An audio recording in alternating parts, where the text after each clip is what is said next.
Its image carefully maintained. The organization colossal. The fervor relentless. The secret complete. En ce moment, il y a des enfants qui sont en danger. C'est la parfaite place pour un pédophile pour se cacher. La première chose qui est sortie de sa bouche, c'est « Maman, il a touché mon pénis. » J'ai dit « Quoi? Qui a touché ton pénis? » Semaine après semaine, dans tous les cours de piano, il me demandait aussi de le toucher. Within the Jehovah's Witnesses organization, as elsewhere, pedophilia is a sin that's mainly dealt with internally with laws as old as time. Tout est dans la Bible, tout est dans les instructions, tout est là. Il barre la porte de la salle du royaume, puis il dit une dernière question. Est-ce que tu as aimé ça?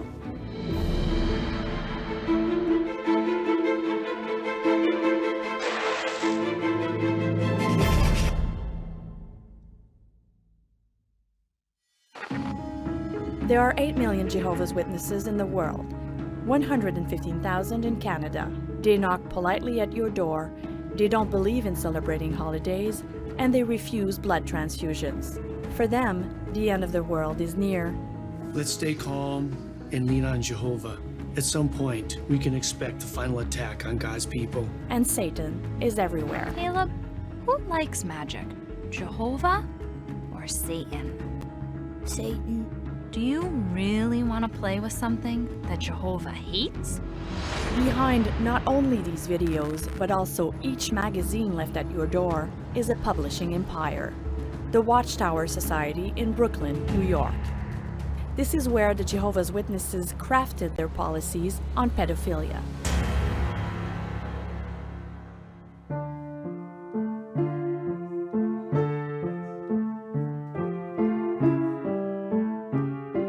J'étais bonne, j'aimais ça, je me pratiquais à la maison, on avait un piano à la maison. C'était quelque chose que j'aimais. C'était une passion, vraiment.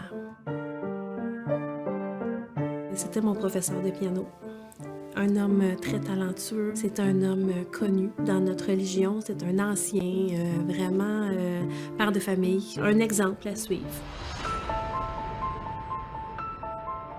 What was he doing?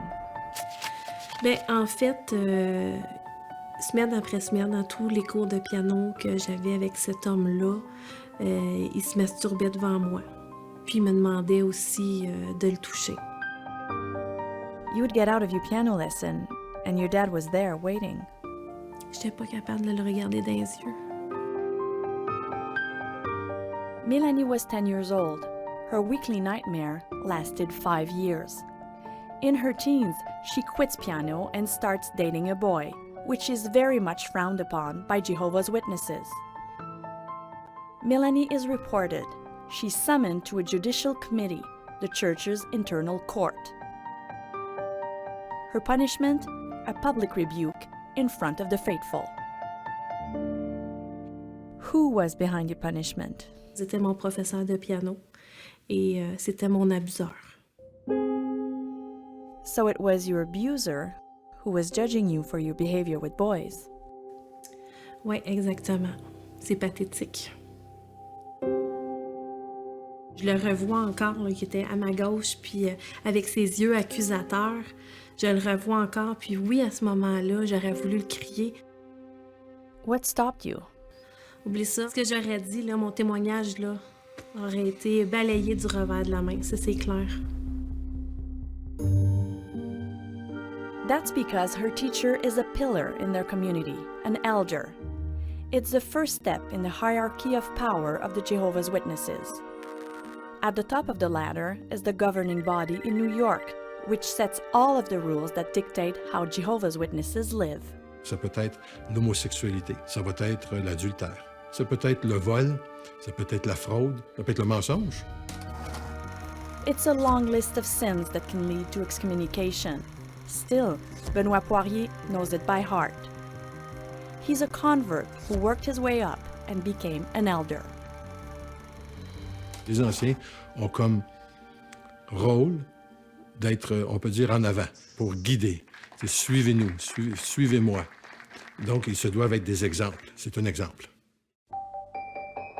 Set an example and discipline the faithful. sometimes even for the sexual abuse of a child. Once, Benoit Poirier had to interrogate young girls who accused their own father of abuse. What type of questions did you have to ask? Qu'est-ce qui s'est passé? Qu'est-ce qu'il t'a fait? On doit avoir des détails. À quelle répétition? Quelle fréquence? Est-ce qu'il y a eu pénétration? Est-ce qu'il y a eu relation, etc.? In Quebec, a detective has to spend 160 hours in specialized training before he can interrogate a victim of sexual abuse. Do you think it's normal that someone like you, without any training, asks children such private questions? D'une certaine manière, moi, je crois qu'on était formés pour le faire. Les témoins de Jéhovah font beaucoup d'études. Biblical Qui studies. sont basées, oui, sur des principes bibliques. But that was his previous life. Benoit Poirier is no longer an elder.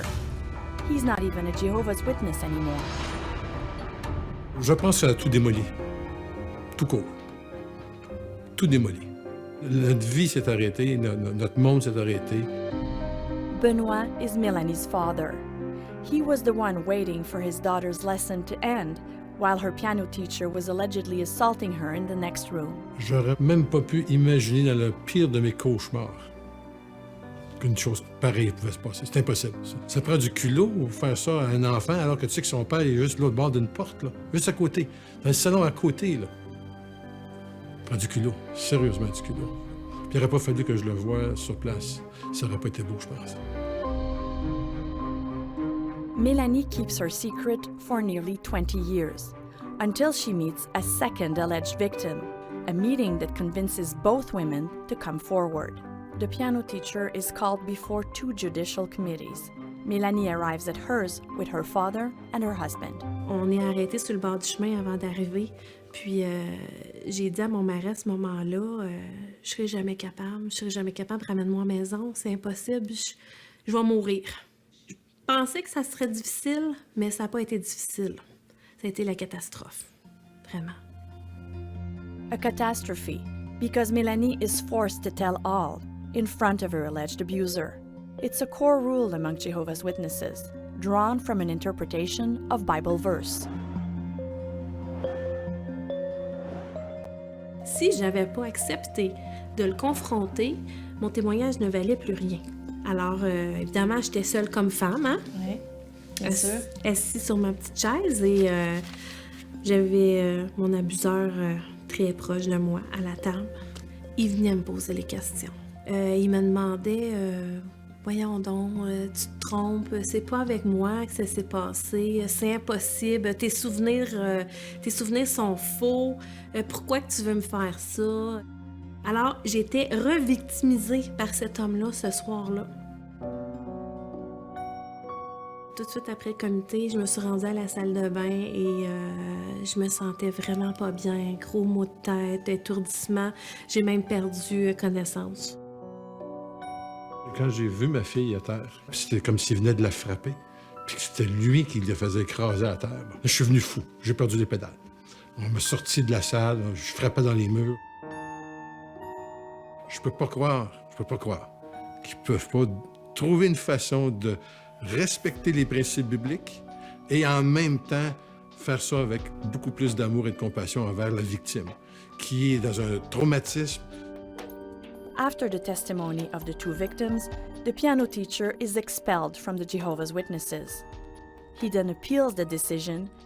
Mélanie has to repeat the process 2 more times before the excommunication is upheld. But it doesn't last long.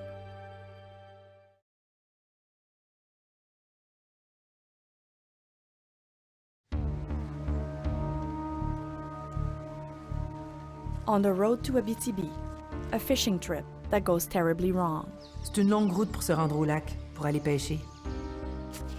Donc, il y a un conducteur qui voit absolument pas ce qui se passe derrière son bas. Il y a 2 personnes qui somnolent. Et lui, il est assis à côté de mon fils et il masturbe tout le long sur le chemin. Puis comme si c'était pas assez, dans la chaloupe aussi. A first bonding trip for a father and son. They're joined by 3 friends, all Jehovah's Witnesses. The boy's mother will never forget the day they got back. J'étais seule. Mon fils est entré dans la cuisine et la première chose qui est sortie de sa bouche, c'est Maman, il a touché mon pénis. Le sang m'est tombé dans les jambes. J'ai dit quoi? Qui a touché ton pénis? Le monsieur? Quel monsieur? Le monsieur qui était avec vous dans la voiture? Oui. The man in question is an elder from another congregation. Ben, j'ai dit, là, ça restera pas comme ça. Mon mari a appelé un ancien à la congrégation. L'ancien a dit qu'il n'y avait pas de problème si on voulait appeler la police, mais d'attendre. Ils vont voir à l'interne ce qu'ils peuvent faire. Did you trust the elders at that time? 100%. 100%. Moi, les anciens, c'était des bons dieux. Mais je me suis dit, ils vont lui régler son cas? Ils vont l'exclure? But before taking care of the abuser, the elders made sure of one thing. Ça devait être tenu secret. Fallait pas en parler. D'ailleurs, c'est une des premières choses qu'on m'a dites. Qui est au courant? Garde ça comme ça, parle-en pas à personne jusqu'à ce qu'on règle l'affaire. In a case like this, reporting a sexual assault isn't mandatory in Quebec. Neither the police nor child protection services are called. The Jehovah's Witnesses will once again settle the matter internally with another judicial committee. Mon fils devait se présenter devant la personne qui l'accuse et raconter sa version des faits. Your 5-year-old son had to explain what happened in front of his attacker? Exact. Je trouve ça immoral de placer un enfant de 5 ans devant son agresseur sexuel et 3 anciens qu'il n'a jamais vus de sa vie. Est-ce que ces gens-là sont formés pour tenir de tels comités judiciaires? Ces gens-là sont des travailleurs autonomes avec souvent très peu de scolarité et ils s'érigent comme juges. In front of 3 judges, the little boy explains what he endured, but his alleged abuser contradicts him and tries to explain it all away. Avec son excitation, mon fils aurait eu une érection, puis son pénis avait dépassé de son short, puis le monsieur y avait simplement repoussé son pénis à l'intérieur de son short. Was the abuser punished? Eh ben non. Non. Pourquoi? On m'a expliqué pourquoi. On a ouvert la Bible, on m'a montré un beau verset biblique qui dit « Pour qu'une personne soit reconnue coupable, ça prend 2 témoins. » It's one of the fundamental rules for Jehovah's Witnesses. You need 2 witnesses or a confession to confirm an allegation of wrongdoing. Vous avez accepté ce processus-là. Pourquoi vous l'avez accepté? Ça a été la décision des anciens. Ça a été la décision de mon mari. C'était la décision de Dieu. Alors moi, je me tais, comme une bonne chrétienne. The good Christian is now shaken to her core. She finally contacts the authorities. But in order to spare her son any more trauma, she gives up. Reality will catch up to her eventually.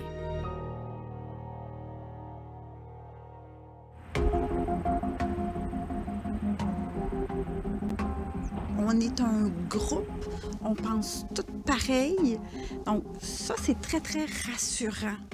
J'étais heureuse. Par contre, c'est sûr qu'on vit avec plein de craintes. La crainte de déplaire à Jéhovah, là, est forte. Happy, perhaps, but at 14 years old, Marie-Claude Lavoie is carrying a heavy burden. She'd been sexually abused by someone close to her. She confides in her friends and instantly regrets it. Ben, les conséquences, c'était qu'il allait le dire aux dirigeants de la congrégation et que là, il allait avoir une gestion de cas là, par rapport à ça. Marie-Claude's case will be handled differently. Her abuser is not a Jehovah's Witness, so the elders have no power over him, but they do have power over Marie-Claude. At 14, she's summoned to explain herself in front of a judicial committee. Mais je sais pas pourquoi. Je m'attendais à recevoir du réconfort, puis de l'aide, et puis... That's not what happened? Non, c'est pas tout à fait ça qui est arrivé. Ce qu'ils m'ont expliqué, c'est que j'aurais dû me débattre jusqu'à la mort. Parce que les contacts sexuels avant le mariage sont interdits. Les témoins m'ont accusé de ne pas être assez traumatisée de mes agressions. Donc, sous-entendait que j'étais encore plus pécheresse, là. Marie-Claude is all alone in a small room, without her mother. That's because the Jehovah's Witnesses forbid women from attending judicial committees. Waiting to hear Marie-Claude's story, 3 men in their 40s. Et là, eux me disent, ouais, mais là, si tu veux le pardon de Jéhovah, là, faut que tu nous dises tout. Faut que tu nous dises tout. Moi, j'ai 14 ans, là. Je suis face à des hommes. Je suis pas à l'aise de parler de ça. Puis moi, dans ma tête, là, des attouchements, je trouve que c'est assez... je trouve ça assez clair. Tu sais? Non, eux veulent savoir quoi, comment, quand, combien de fois, puis, tu sais... Et là, moi, je pleure, puis je me débat devant ça, parce que là, je suis bien trop mal à l'aise, là. Il me semble qu'il y avait du plaisir à me demander ces questions-là. Il me semble qu'il y avait du plaisir à m'entendre répondre. The three elders end up praying with her and absolving her of sin. She's finally about to leave the Kingdom Hall when... Il barre la porte de la salle du royaume. Les deux autres anciens sont là. Lui est là. Puis là, il me regarde et il dit une dernière question. Oui. Il me dit, juste par curiosité, est-ce que tu as aimé ça? Oh, mon Dieu! Ah, ça a été tellement traumatisant de me faire demander ça. Ça a été tellement humiliant. Moi, dans ma tête, ça l'a confirmé. OK, c'est un voyeur. OK, c'est un voyeur. A humiliating question, no doubt, but for the Jehovah's Witnesses, it seems essential. A version of that same question can be found in the form the elders had to complete. It's called the Child Abuse Telememo. Question 9. How many elders felt that the victim was somewhat at fault or willingly participated in the acts? We reached the elder who asked Marie-Claude Lavoie that question. The Judicial Committee, that he says, he remembers. What was said at the time, he does not. He says he's available to help Marie-Claude if she needs it. Je me suis rendu compte que j'avais des hommes en face de moi en qui je pouvais pas avoir confiance. Puis je me suis surtout rendu compte que ma vie valait pas cher à leurs yeux. Je valais pas cher. 6 years after the fishing trip, there's a lingering doubt in the mind of the little boy's mother, and what she sees on TV on the 28th of May 2002 does nothing to quell that doubt. Tonight on Dateline, they've taken on the most powerful force in their lives, their own church, exposing what they say is a terrible evil. Je m'aperçois que je suis pas la seule. Ça m'a secoué. Parce que moi, je pensais que j'étais un cas unique. Mais là, je vois qu'il y en a d'autres. Il y en a d'autres que moi. The very next morning, she asks her son, then 11 years old, if he remembers the fishing trip. He hasn't forgotten a thing. His mother records their exchange in her diary. Il m'a raconté en détail, comme si ça s'était produit la semaine passée, l'abus dont il fut victime. Il s'est fait tripoter par ce salaud à 2 occasions sur le bateau, alors que les autres avaient le dos tourné et le regard en direction du rivage. Quand j'ai su les détails, je peux pas trouver les mots pour vous dire. Je peux pas. Parce que je suis devenue tellement enragée que je me suis dit « Hey, ça fait 6 ans que cette personne-là, elle s'en est tirée. Combien d'autres enfants ont été agressés depuis 6 ans? » Mon mari est allé voir les anciens, puis les anciens lui ont dit « On va laisser ça entre les mains de Jéhovah, parce que Jéhovah va faire sortir le méchant. Ça va venir qu'à être connu. » Mais oui, par qui? Comment? The man who allegedly abused her son died recently, without ever having been investigated. She's left the Jehovah's Witnesses along with her daughter, but her husband and her son are still part of the church. It's to protect her boy that she wanted her identity concealed. Mon fils a suivi son père. On l'a conditionné comme on m'a conditionné. Et maintenant, comme moi j'en fais plus partie, il a cessé d'avoir des contacts avec moi. Le problème, c'est pas les gens, c'est les politiques des témoins de Jéhovah. Ton enfant se fait agresser sexuellement, s'il n'y a pas de témoin, ça va rester là. Vous le savez pas. La police le sait pas, personne le sait.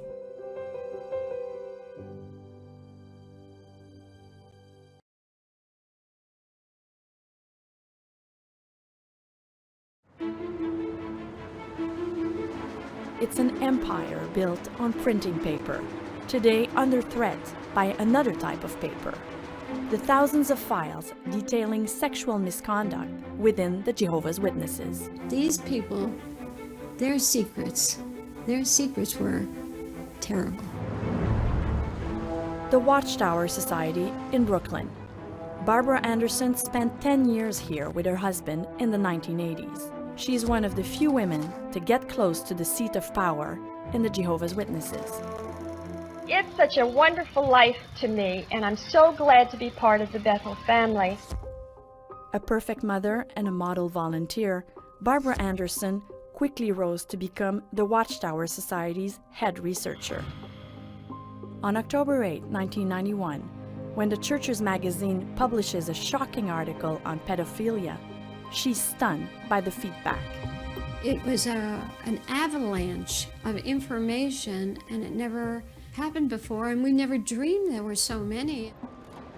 Hundreds of letters from victims flooded into headquarters, causing an uproar. So many of the abusers were elders. It isn't only here in the United States, because we were hearing from people across the seas. And so I thought, what could we do about this? What could we do about this to get the governing body to understand that this is a serious problem? The governing body of the Jehovah's Witnesses, a group of 7 older men, thought to be the pipeline to God here on earth. Their orders are clear. He is going to be defeated. Word came from up high through some members of the governing body to stop any interest in this subject. We're unable to help the victims. Every move she proposes is rejected flat out, one after the other, even the simplest one of all. You report it.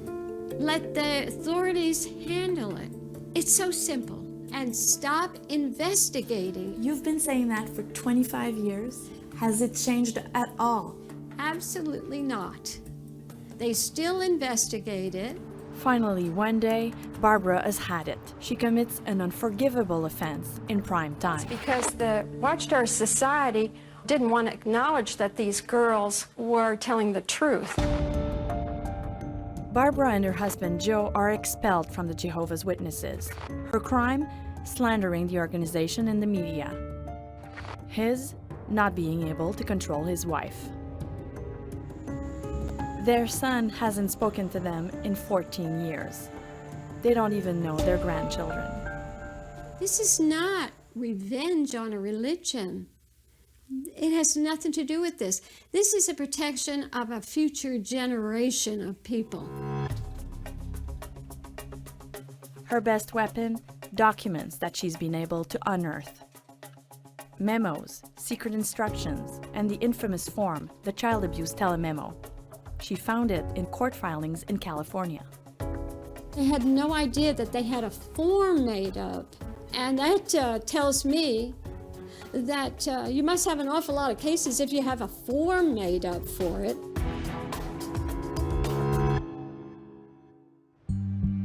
Documents chronicling the misconduct of the faithful can be found in each Kingdom Hall. Here too, in the small town of McAllister in Oklahoma. These files are secret and impossible to obtain, sometimes even for police officers, armed with a warrant. Well, the detective, he decided to serve a search warrant on the Kingdom Hall because we told him. There's documents, they keep proof of these events. I know where the file cabinet is. He had me on the phone. He said, Debbie, this file cabinet's empty. And my heart came up into my throat. I felt physically sick. They left. There was nothing to get. The documents are gone. The ones Debbie McDaniel was counting on to prove she's telling the truth. Where are we going now? Just about a block away is Ronnie's old house. The house where he had all the kids all the time. Ronnie is Ronnie Lawrence, the former leader of the Jehovah's Witnesses in McAllister. What happened in his house? He sexually abused not just me, but a number of children.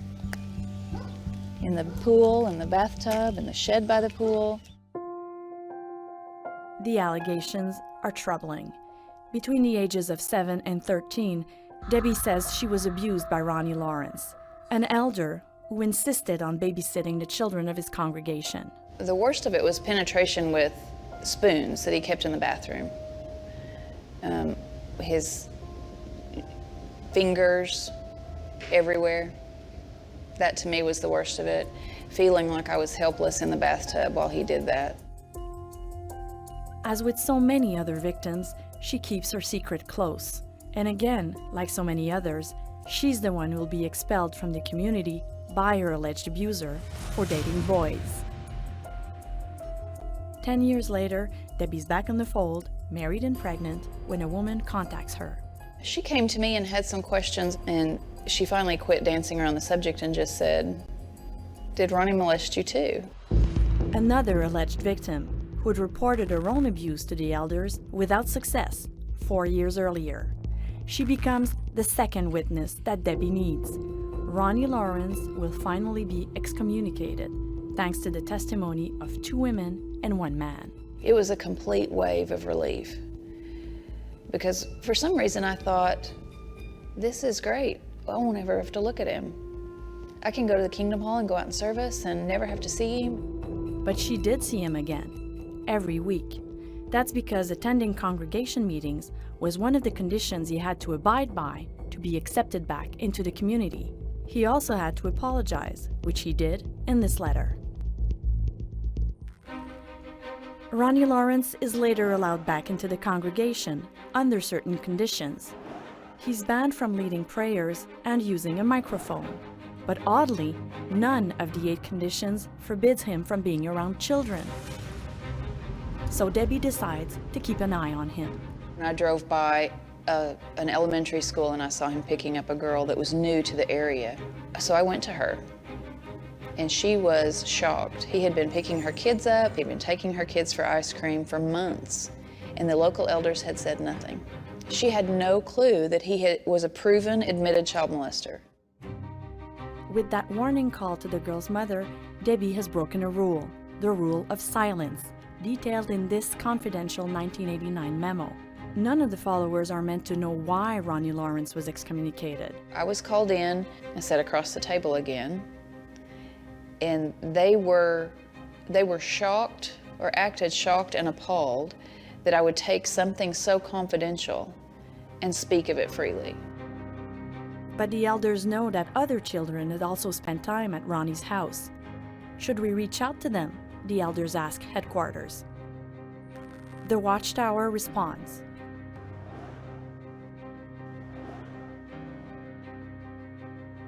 But that doesn't stop others from coming forward, alleging abuse at the hands of Ronnie Lawrence. He's thrown out a second time, and then again reinstated 5 years later.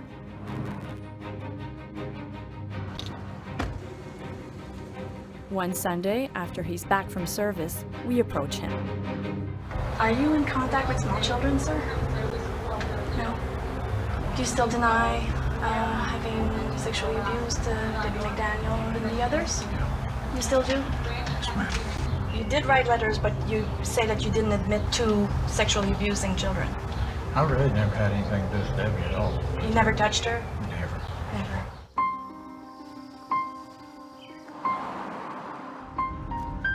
If my dad pulls up, he would call the sheriff because we're unwelcome visitors.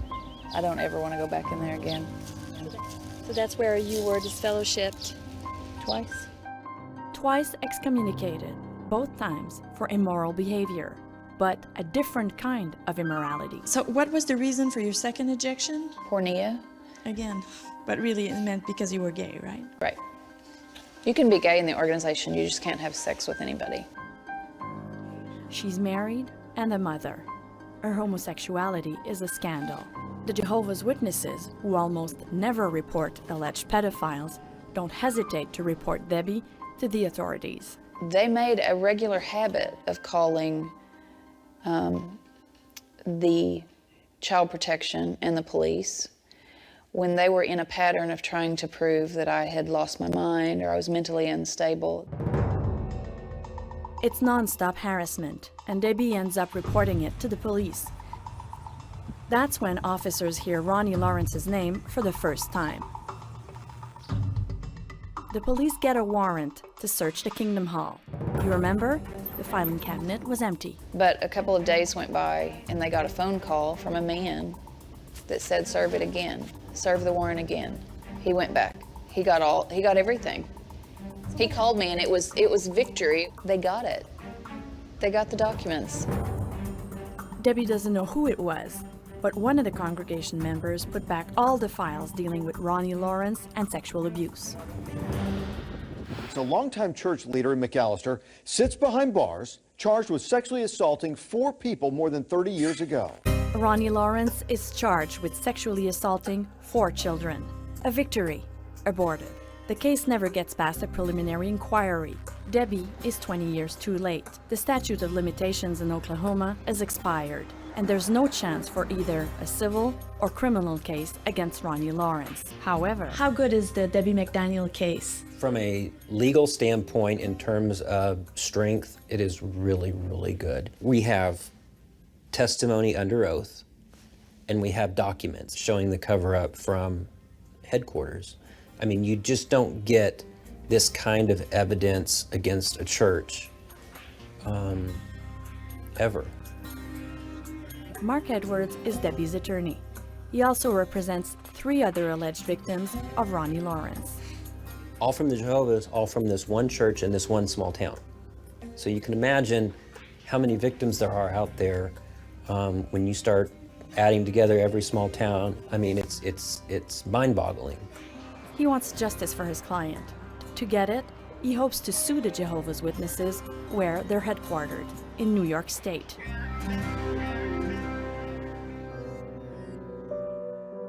Meanwhile, Debbie McDaniel is living with the consequences of her actions. Her parents don't speak to her anymore. She misses her mother terribly. Shunning is a gift that keeps on giving. You never get to wake up one day thinking that I can call my mom. And you know she's not calling you. You know it's not going to end. It's not going away.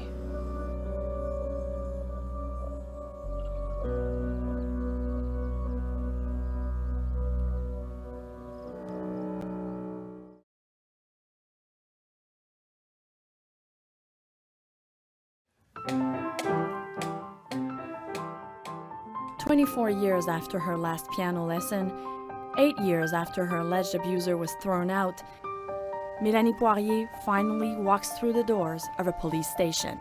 Au moment où j'ai parlé à mes proches de ça, de ces abus-là, j'avais pas la force nécessaire. What drives her now is her anger. Her former piano teacher wasn't excommunicated for long. He rejoined the Jehovah's Witnesses without completing 2 key conditions: confessing and asking forgiveness of his 2 alleged victims. Jamais avoué, jamais d'excuses. And he was reinstated. Oui, c'est une aberration.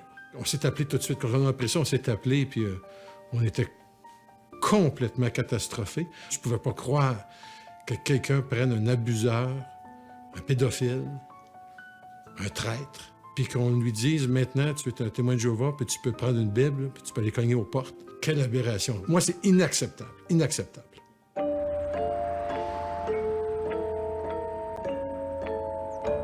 He is knocking on doors on Saturday mornings, as we found out. He still denies assaulting Mélanie Poirier, and he refused to answer our questions. Because reporting sexual abuse within the Jehovah's Witnesses community is so rare, so are criminal convictions. We found 2 cases in Quebec. In one of those cases, Marcel Simonin, an elder from Châteauguay, was found guilty of sexually assaulting an 11-year-old girl. Simonin lost his place as an elder, but he was never expelled from the Jehovah's Witnesses, even with his criminal record.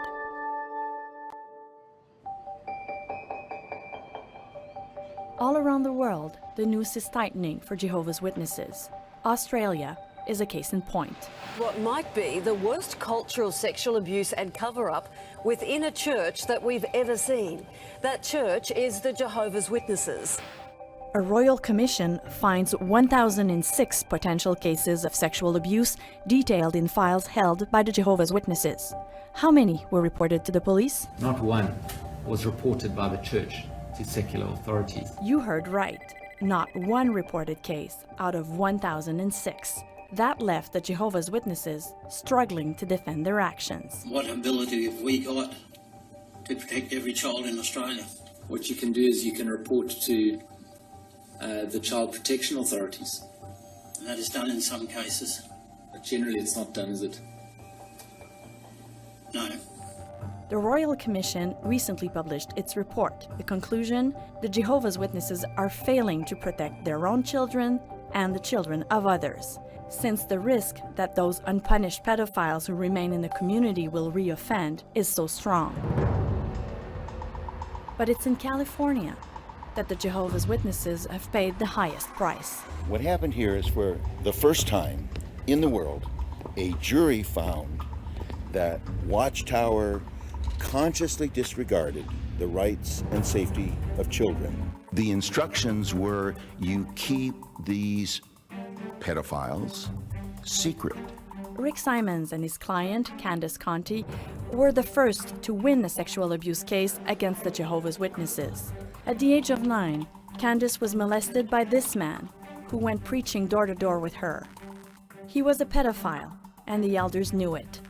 This internal document is proof that the community was kept in the dark. What was the reason that the congregation was not notified? We don't make that public to the congregation. It's confidential. A little too confidential for the jury, which ruled the pedophile should have been monitored and the members warned. The price the Jehovah's Witnesses were ordered to pay? $28 million in damages. That came with an implicit acknowledgement. That was part of a broader worldwide policy in every congregation in the world, in the United States, in North America, everywhere, to keep secret known child sexual abusers. The Jehovah's Witnesses are willing to pay big to keep that secret. $4,000 a day. That's the fine a judge has slapped on the Watchtower Society. $4,000 for each day the church refuses to hand over to the court their list of pedophiles. They've been compiling that list for at least 20 years. $4,000 a day is nothing to Jehovah's Witnesses. Watchtower is worth billions of dollars in real estate and holdings. That list of pedophiles is at the heart of 2 lawsuits in California, and it could lead to dozens of other cases. As for Candace Conti and her $28 million in damages, it was whittled down to only $3 million. An appeals court ruled that the Jehovah's Witnesses were not obligated to warn their members about a confessed child molester in their community. Is it reasonable and feasible to ask Jehovah's Witnesses to warn every congregation about pedophile? The Jehovah's Witnesses, unlike most religions, do not mix with other groups. Your entire life is Jehovah's Witnesses. And so it is reasonable for them to warn the parents in the congregation so that they can protect their children and not allow these very clever and sophisticated serial child sexual abusers to get access to a victim.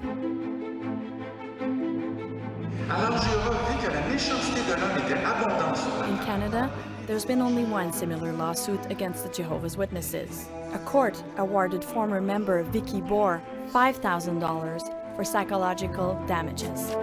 The Jehovah's Witnesses might be feeling the heat. They're starting to change the instructions they're handing down. Parents will now sometimes be warned of a sexual predator in the community if he's considered dangerous. And since August 1st, a victim no longer has to confront his or her abuser face to face. C'est un show de boucan en bon québécois. C'est une image qui se donne. La chose la plus importante pour cette corporation-là, c'est leur image. We contacted the Jehovah's Witnesses Canadian headquarters outside of Toronto. They refused to answer our questions. Instead, they directed us to their website.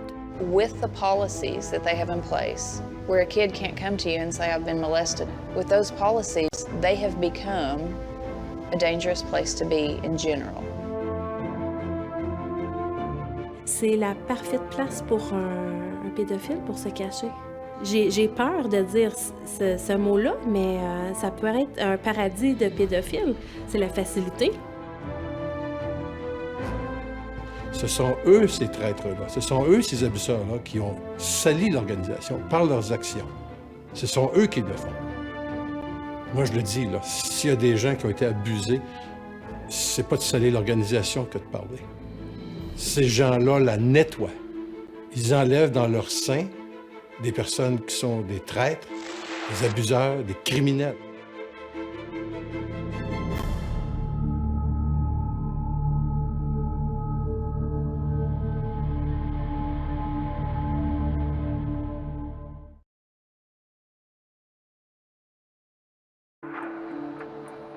It was an astounding process. We were, perhaps contrary to what the public believed, quite a small team of lawyers. There were three or four of us working on this case. James Pender was part of the team that uncovered a vast cache of internal files compiled by Jehovah's Witnesses over 60 years. Everything's written down, so the allegations of survivors, what was said and what was done is all recorded, and then those records are provided to the branch office in Australia and kept on file. The files documented allegations and confessions of the abuse of more than 1,800 children by more than 1,000 alleged perpetrators.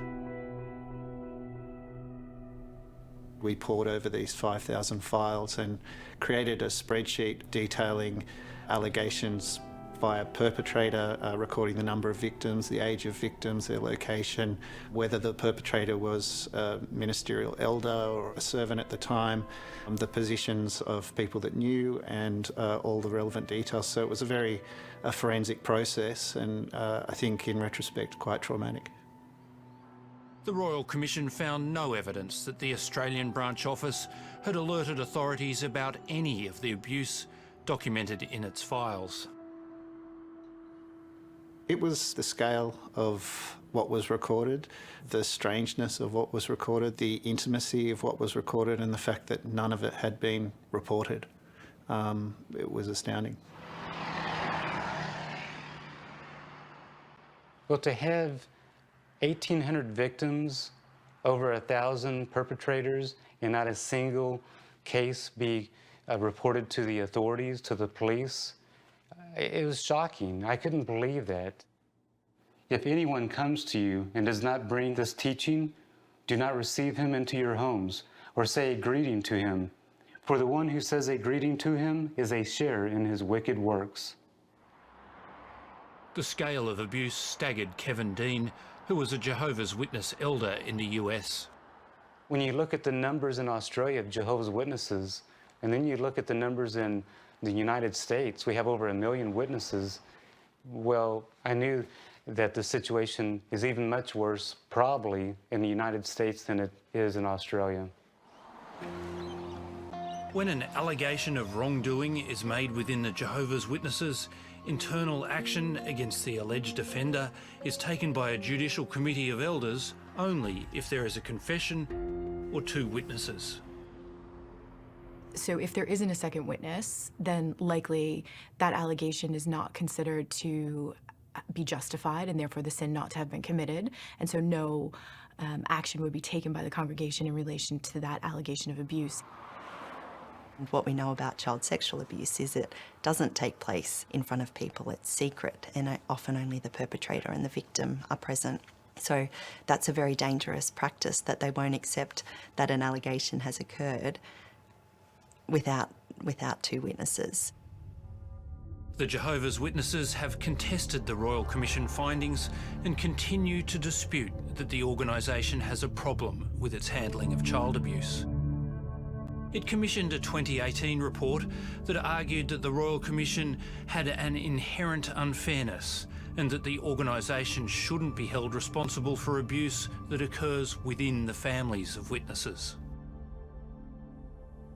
The argument that the Jehovah's Witnesses, unlike other religious organizations, have no custodial care of children. So they don't have schools, they don't have after-school programs, they don't have catechisms or those kinds of programs where they take custodial care of children. And so you can't hold them to the same standards that you would other religious institutions that do have custodial care.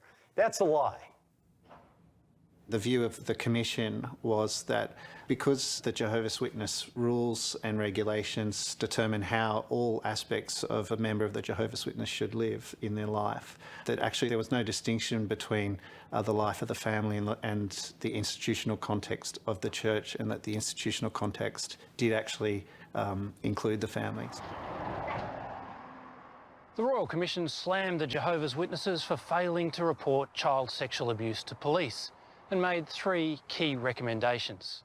It should involve women in its judicial committees, abandon the 2-witness rule in abuse cases, and stop shunning people who leave because of abuse.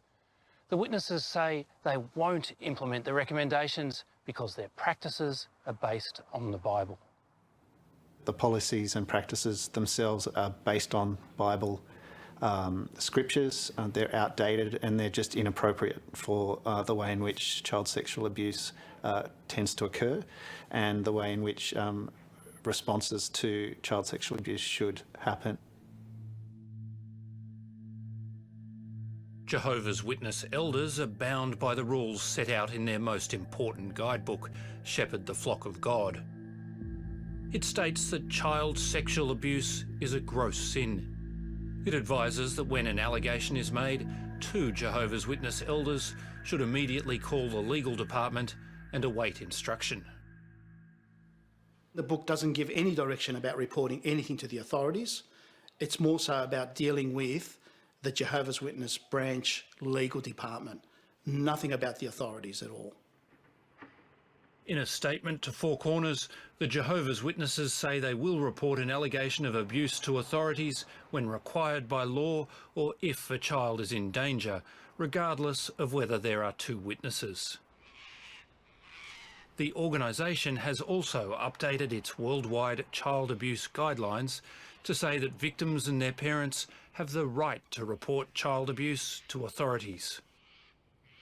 I think the language is important there. It's your right to go and report it to the police, but you're not being told to do that. Certainly if somebody was told by an elder to go and report it to the police the way the organization works, then they would do that. All you need is a sentence that says, if you hear of child abuse, report it to the police. And I believe that's the best thing that could ever happen for Jehovah's Witnesses and that organization, just one sentence.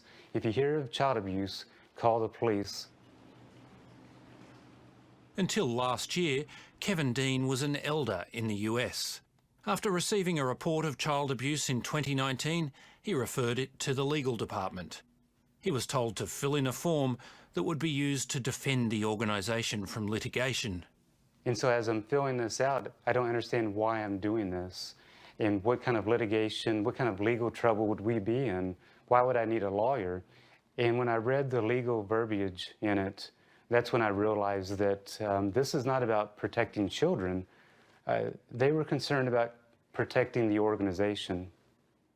What happened next staggered Kevin Dean. About a couple of weeks after I had these conversations with the legal department, I get a phone call and the brother says, Brother Dean, we want you to destroy all your notes, written and electronic. And I think they were afraid that there would be some kind of a contradiction between the elders' notes and the questionnaire. And so since we'd already filled out the questionnaire, they didn't want anything to conflict with that. He decided to leave the Jehovah's Witnesses and testify against them in a US investigation. Do you think it was about protecting the organisation? Absolutely. I think they were so worried about protecting their assets. The Watchtower, they care about money. And they don't want any kind of litigation that will mean that they have to pay out money. 2 years after the Royal Commission, elders investigating the sins of congregants in Australia were advised against making notes of conversations. If the so-called wild talk of a member is recorded in detail, it may not be accurately assessed when reviewed out of context, and any personal notes should be destroyed once a summation of the hearing has been prepared. To knowingly destroy documents that are related to a case involving child sexual abuse, that would be crucial and critical evidence to either a criminal criminal prosecution or a civil case would be against the law in many of the jurisdictions. In many of our cases, those have been the critical documents. What's kept in a confidential file are forms with minimal information, but in practice, in many congregations, elders would put their notes in those files, and their notes would have the details. The notes would tell the real story. That firm is notorious, right? US lawyer Erwin Zalkin has 7 lawsuits in train against the governing body for alleged child sexual abuse crimes within the congregation. We've called this press conference today to announce that we filed yet another lawsuit against the Jehovah's Witnesses. He wants to hold the leaders accountable and have them testify publicly in the US for the first time. They will do everything to avoid what they call bringing reproach against Jehovah, and that includes keeping everything in-house.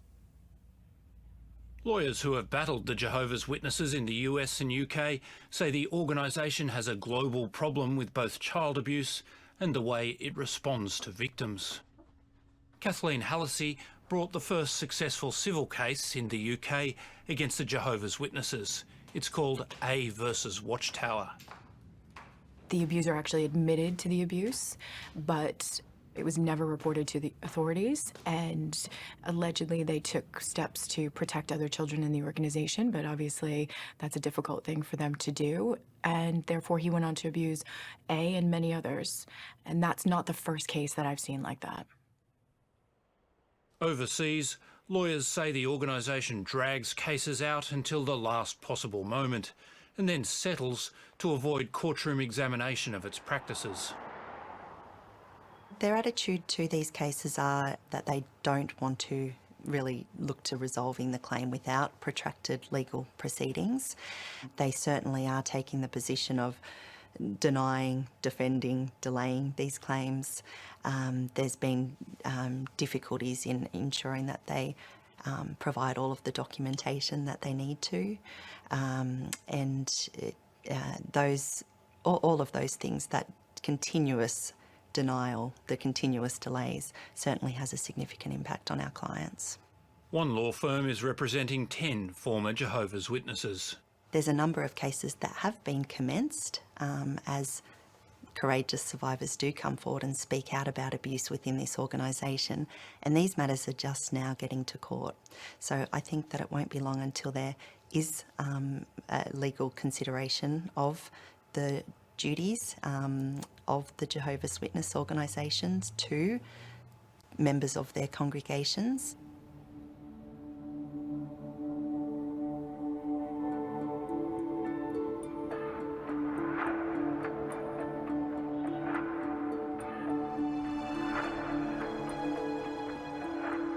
As an 11-year-old girl growing up in the remote Queensland town of Mount Isa, Amy Whitby says she was sexually abused inside the home her family shared with another Jehovah's Witness family.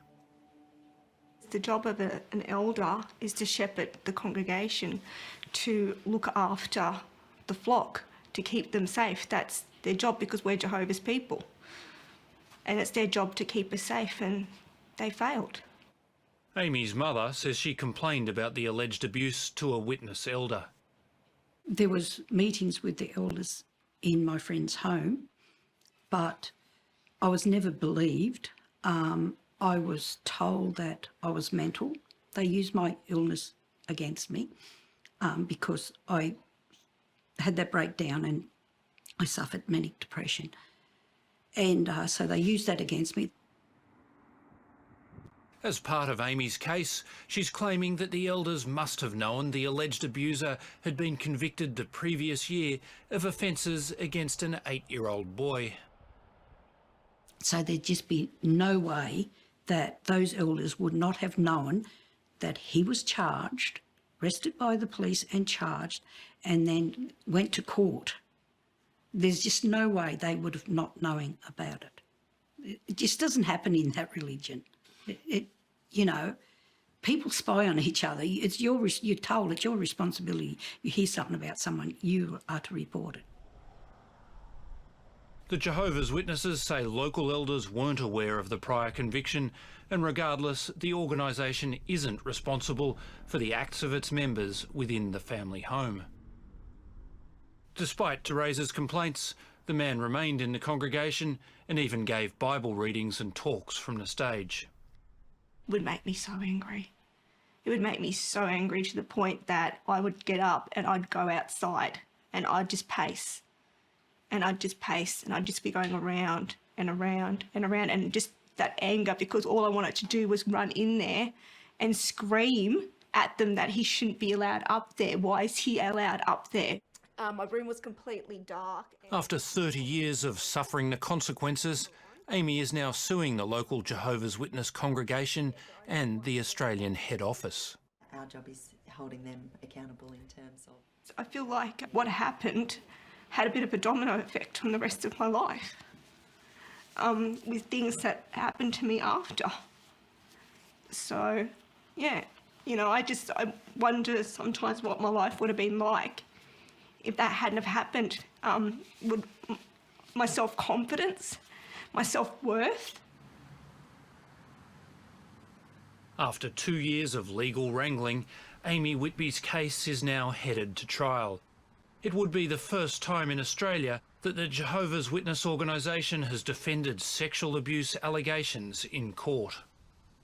The courts in overseas jurisdictions have found that they have been found to hold a duty of care to children, and they have been found liable for breaching that duty of care. And we think that the Australian courts will make that same determination when they're called on to do so.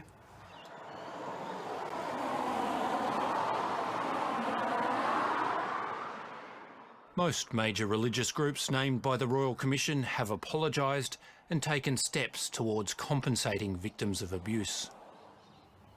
We're not seeing any of that in terms of responses from the Jehovah's Witnesses. Since the Royal Commission, ourselves, we've resolved over 900 cases successfully, and for around $150 million in compensation.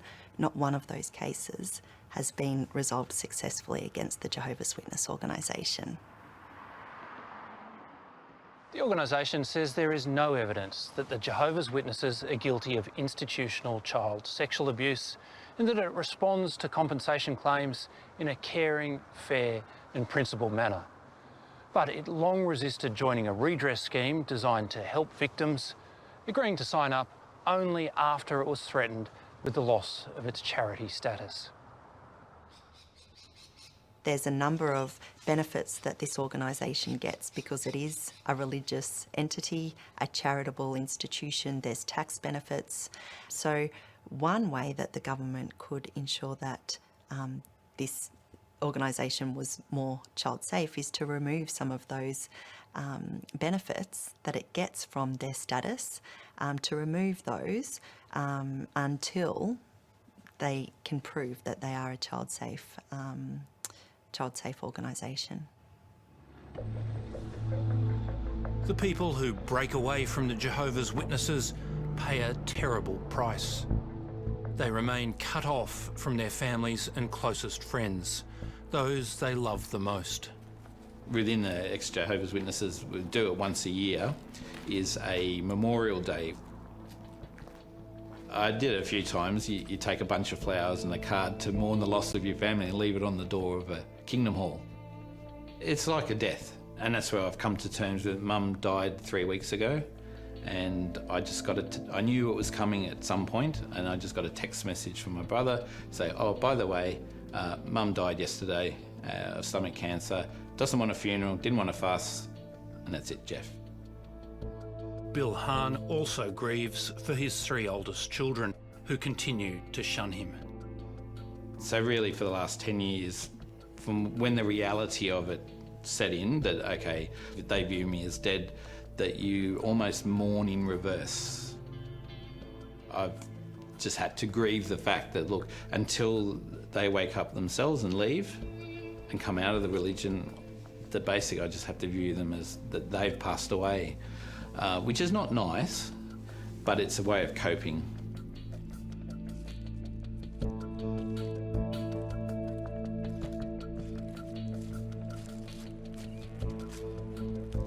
I knew I would definitely be shunned by friends, but I honestly didn't think my siblings would shun me because of what we'd all been through together.